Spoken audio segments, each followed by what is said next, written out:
सुप्रभात बच्चों, आप सब कैसे हैं? ईश्वर की दया दृष्टि से आप सब अपने घरों में स्वस्थ व सुरक्षित होंगे। बच्चों, कल मैंने आपको हिंदी व्याकरण के पाठ 2 वर्ण विचार में वर्णों के भेद पढ़ाए थे, जिसके अंतर्गत हमने स्वर पढ़ा था। तो स्वरों का वर्गीकरण मैंने आपको समझाया था। बच्चों, आज हम पाठ 2 का भाग 3 पढ़ेंगे, जिसके अंतर्गत हम व्यंजन का अध्ययन करेंगे। ये कक्षा 8 के छात्रों के लिए है। तो बच्चों, व्यंजन क्या है? जो वर्ण स्वरों की सहायता से बोले जाते हैं और जिनके उच्चारण के समय हवा रुककर या रगड़ खाकर मुख से बाहर निकलती है, उन्हें व्यंजन कहते हैं। बच्चों, जिस प्रकार हमने स्वर में पढ़ा था कि वर्णों का उच्चारण स्वतंत्र रूप से होता है और स्वरों को बोलने में अन्य वर्णों की सहायता नहीं लेनी पड़ती है और वायु बिना बाधा के मुख से बाहर निकलती है, परंतु व्यंजनों के उच्चारण के लिए स्वरों की आवश्यकता होती है और जब व्यंजनों का उच्चारण किया जाता है तो वायु जो है मुख से बाहर निकलते समय कुछ रुक कर आती है। बच्चों, अब हम पढ़ेंगे व्यंजनों का वर्गीकरण। व्यंजन वर्णों के सामान्यतः 3 भागों में बांटा गया है: स्पर्श व्यंजन, अंतस्थ व्यंजन और ऊष्मा व्यंजन। तो बच्चों, आइए जानें कि स्पर्श व्यंजन क्या है। वर्णों में का से मां तक के व्यंजन स्पर्श व्यंजन कहलाते हैं। इन व्यंजनों का उच्चारण करते समय मुख के कोई 2 अंग अलग अलग स्थानों का स्पर्श करते हैं, इसीलिए इन्हें स्पर्श व्यंजन कहते हैं। इनके प्रत्येक 5 वर्ग हैं। प्रत्येक वर्ग में 5 व्यंजन होते हैं।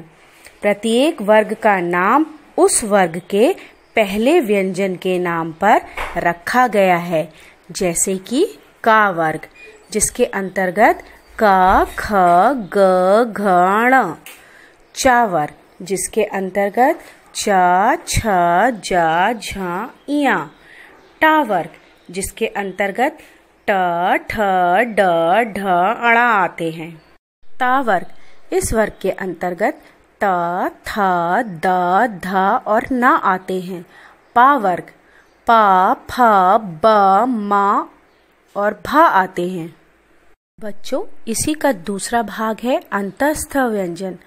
अंतस्थ व्यंजनों का उच्चारण करते समय मुख का कोई अंग दूसरे अंग का पूरी तरह स्पर्श नहीं करता, अर्थात इनका उच्चारण स्वरों और व्यंजनों के बीच में स्थित होता है, इसीलिए इन्हें अंतस्थ व्यंजन कहते हैं।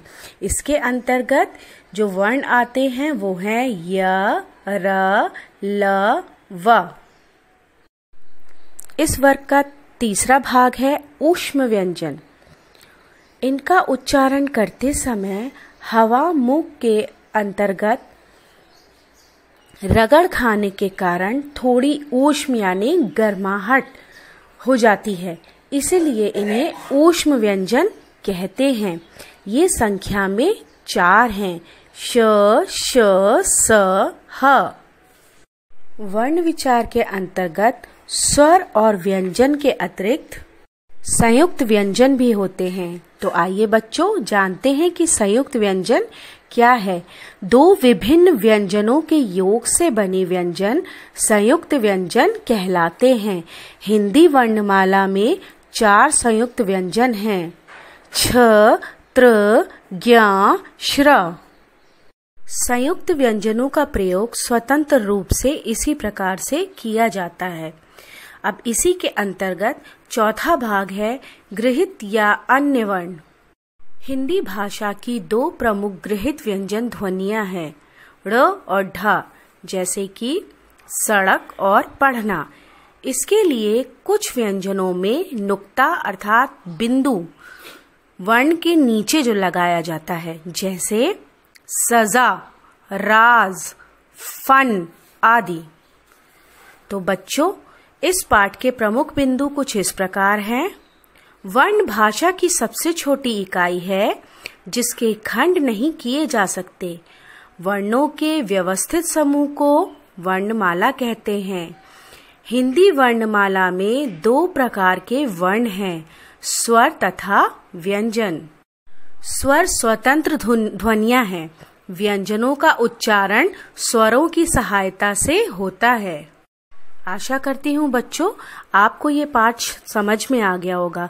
अब इसी पाठ से संबंधित कुछ कक्षा कार्य मैं आपको दे रही हूँ, जिसे आपको अपनी कक्षा कार्य की कॉपी अर्थात फेयर कॉपी में करना है। धन्यवाद।